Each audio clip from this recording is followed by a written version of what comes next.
Hoffaday, this is Congressman Nicholas. The federal government is making $7 billion in small business disaster loans available for small businesses impacted by the coronavirus. If you would like more information, please contact our office at 671-475-6453 or our local Small Business Administration office at 671-472-7419. You can also email our office at michael.sanicholas@mail.house.gov. God bless you, and God bless Guam. This ad was paid for with official funds from the office of Congressman Michael F.Q. San Nicolas. Funerals actually take a lot more planning than I expected. With us using island cuisine for the first time, of course we were iffy, but once they came and showed us their service, their food, tasted their food and everything, we definitely used them again because their service and food is just awesome.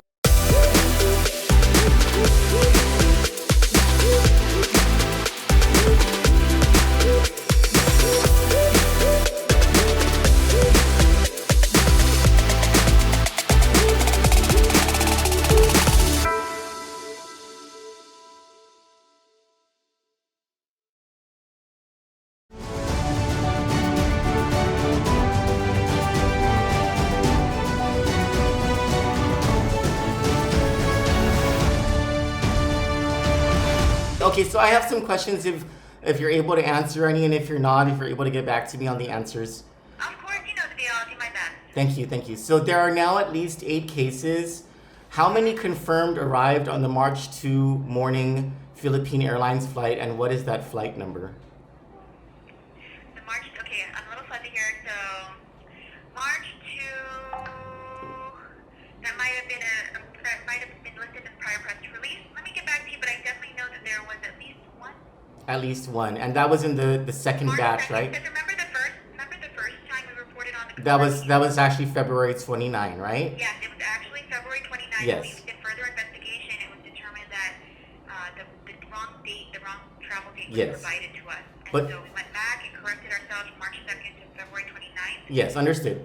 Later on, we reported that there was a travel on March 2nd. I have to get back to you on a flight number. Okay. I'm sorry, I don't work at customs or the airport, and I really don't want to work there right now. I know it must be chaos. And okay, how many arrived on the United Airlines flight 189 on March 2nd, who are part of the 8 confirmed cases? The March 2nd or the February 29th now? No, this would be the March 2nd flight 189. You know, the investigation is ongoing, Troy, so I got to follow up. But just, you know, there's a lot of moving parts. And Understood. every day we wake up, and it's different, and we have to pivot, you know, bob and weave, as they call it, right? Yeah, So understood. this morning we woke up, and it's like a different direction from Trump and new guidance from the CDC about what we should and we shouldn't be doing. So If you could get back to me on those answers, that would be great. of course. Are there any other flights that arrived with confirmed cases that has not been reported to the public yet? Of the 8. Of the 8, so Yeah. I haven't. The results are coming in later at night. As you saw last night, we provided our chick release at 14 or 15. Oh my gosh, we're there already. We reported it so late, I wasn't able to get any information on those passengers if they had any travel history. Okay. I plan to include that in today's review. Okay. What is You know, the public health is scrambling around. They're doing the investigation. They're also Understood. doing the monitoring and the surveillance, and we're doing everything we can. Understood. Is staffing an issue? I know staffing is always an issue, but is it a It is, particular but issue? we're building up our capacity.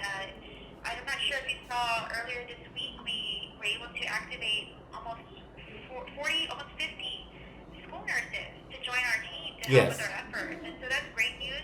Yes. I understand that we're still in the preliminary stages of securing other doctors. You know, I know that the doctors have been very vocal about our response, but now they're really stepping up and they want to assist. So Understood. we're still in the preliminary stages of securing other healthcare providers. Okay. What is the condition of the current 8 patients with confirmed cases?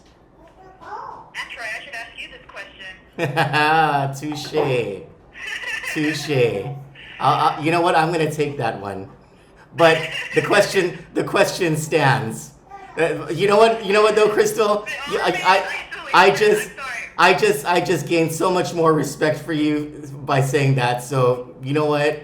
Good job. Thank you. Good to hear that from you, because if anyone understands what it's like here at the Joint Information Center, it'd be you. You and Noya are probably the you should be the most sympathetic and most understanding of what the conditions are like right now. And Well, I'll tell you this. I don't envy the position you're in. There's an end in sight, but with the pandemic, we're not sure where the end is, and again, it's a global threat. Dengue feels like training wheels compared to this. I'm here with Johnny. I asked Krista, I said, what's the condition of the current 8 patients with confirmed cases? She goes, man, Troy, I should ask you that question. All right, I said, touche. Okay, so Hi, Johnny. are they all hospitalized They're all in isolation. in the hospital or hospitals? I'm not positive. I can't confirm that for you, but I will get back to you. As you know, there's a lot of moving parts. Every day it changes.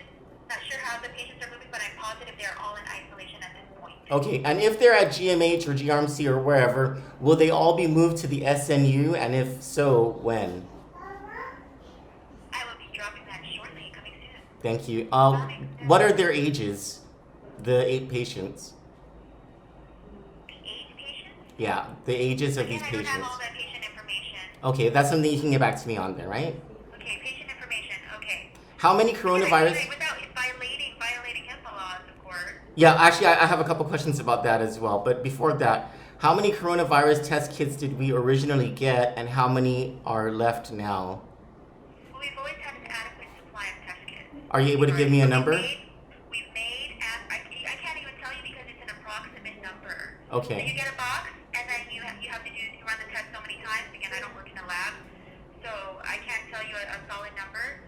But I know I can tell you that we have an adequate number of tests at this time, and that we've made the ask, and that we are expecting more tests soon. And we're also exploring other options. As other people in the region are doing other tests, the CDC guidance has kind of broadened our ability to accept other types of tests. So why are some doctors saying that there are not enough test kits, and that's why the testing guidelines are a little stringent?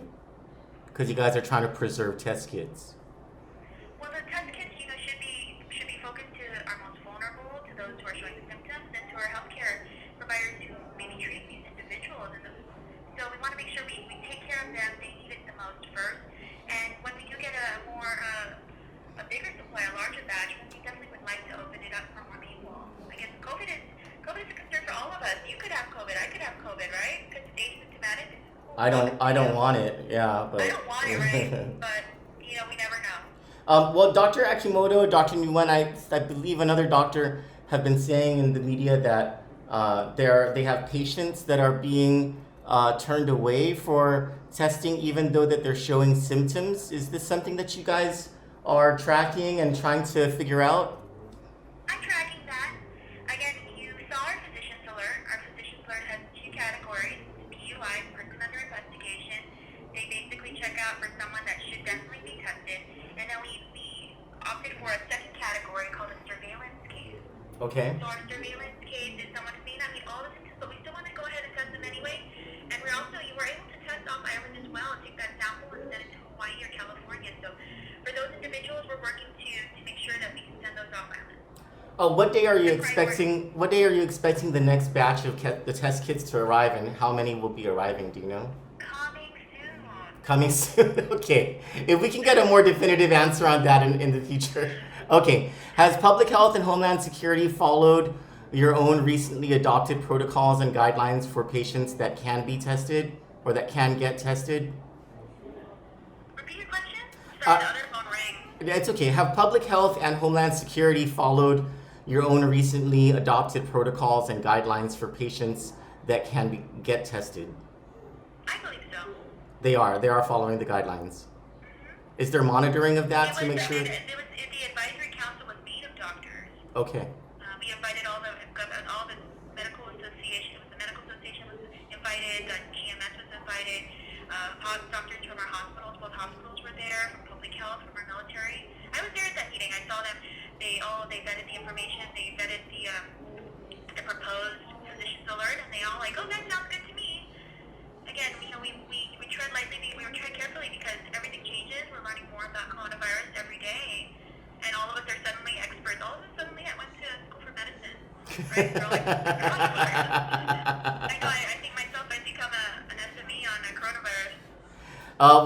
Well, back in our day, we became SMEs on North Korean missile All right. launches. So, Yeah, Jenna was so, telling me so what it there's was like. that.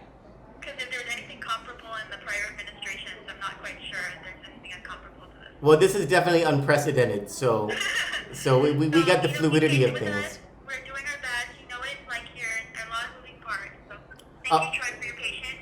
And No problem. I'm going to get into the HIPAA questions now. Can you cite the privacy laws and the specific reference in HIPAA that prohibits you from releasing certain information? Because over the past few days, there has been a reluctance to release certain information, and some of the PIOs have been citing HIPAA, but this is information that we notice has been released by like the governor of Hawaii, the mayor of New York City, information like what towns and cities that these patients are from, what flight they got off of, what the date that they got off flights, things like that. And we've been running into, HIPAA says we can't do this, HIPAA says we can't do that. So what are these HIPAA? So when I spoke with our legal counsel, I consulted with our legal counsel, it's mostly things that would really be able to tell you who these individuals are. And this woman is small. Come on, Troy.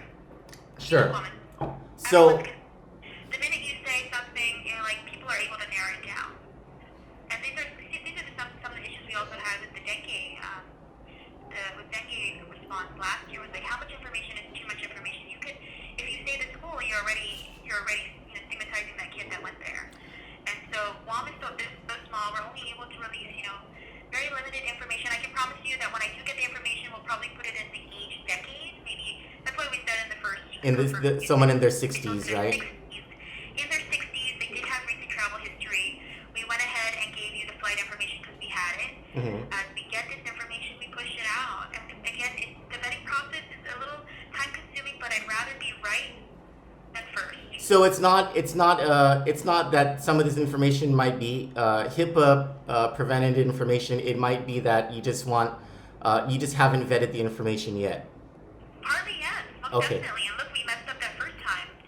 Yeah. And I imagine everyone panicked. Everyone that was traveling from the Philippines to Guam on March 2nd, when we yeah. originally announced, was like in panic. Yeah, And yeah. so we don't need to add to that panic. Again, the governor just signed a EO 2020-05, and we're listening to the public, and we don't want to impede on people's First Amendment, right? So I'm glad that you mentioned the dengue thing, because I'm sure that you realized that back then you guys did release the school and the village they lived in and all we that had stuff. to, though, because of the sprayings were necessary. Yes. Okay.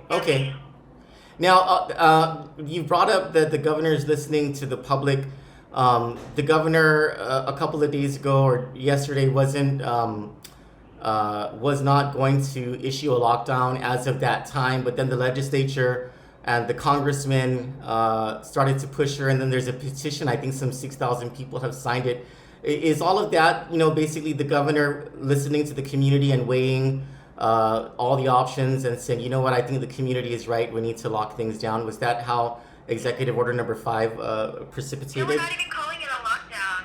Okay, can you explain it then what it is? Social isolation directive. Okay. Social isolation directive. So it's not a We're lockdown. not telling people you have to stay in you could go and visit your mom. Okay. We had a question, you could go and visit your mom, you don't have to stay at your house, but we're trying to get people to stop movement because we know that the virus will spread through people and their movement. So we're trying to restrict that, and that's why, you're seeing these travel restrictions for the incoming passengers, especially from the PI. So the social isolation directive is just so people can kind of stay still while we were able to contain and continue our investigations and track things. So EO 2020-05 lets you still go get takeout. It lets you, for our hotels can stay open because technically they're residences for those people that are occupying those hotels, unless they be, homeless without those residences. And so they're still able to continue with business, but on a much more smaller scale. Oh, I'm glad you're clarifying this. Thank you so much. We don't want people to congregate in the restaurant. Okay. So I think I'm seeing signs from McDonald's where they closed their dining area. Yeah. Right? But their takeout, your drive-through, expect a long line in drive-through. But McDonald's has that online option. You can get the app and then you can know this because I use it, but you can order online, use the apps, and so. Really? They have that? I didn't know that. McDonald's Bomb has an app. Huh. And you can order, and then you drive up and you park in like stall 3, and then you pick up your order. I'm getting that app. So, I'm getting that app. Yeah, you can get your Big Mac and get it faster than everybody else is waiting in line. So we are encouraging takeout. We're not putting a stop to businesses. Okay. They can still operate, on a much smaller scale, and that's also why earlier this week we issued more guidance on large gatherings. Okay. You saw how much that changed, right? You saw it went from 100 to 50, and then Trump says 10. 10 Yes. was gone. Oh my gosh, then you know what the EOC is like. We wouldn't even be able to operate. Yeah. I understand. So the social isolation directive, we're just saying, hey people, stay put.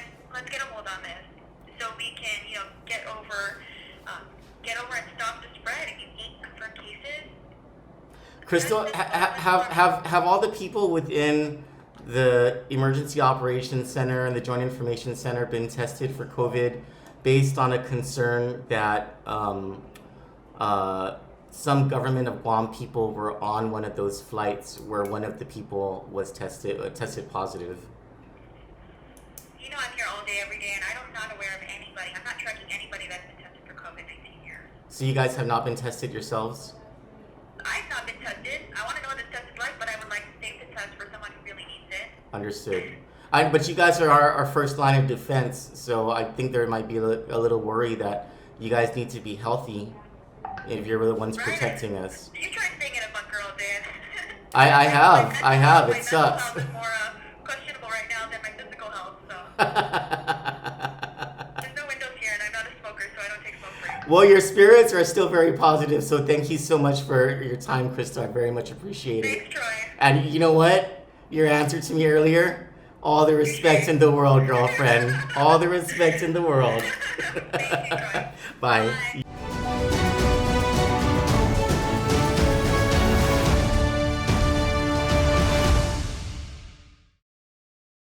Hafaday, this is Congressman Nicholas. The federal government is making $7 billion in small business disaster loans available for small businesses impacted by the coronavirus. If you would like more information, please contact our office at 671-475-6453 or our local Small Business Administration office at 671-472-7419. You can also email our office at michael.sanicholas@mail.house.gov. God bless you, and God bless Guam. This ad was paid for with official funds from the office of Congressman Michael F.Q. San Nicolas.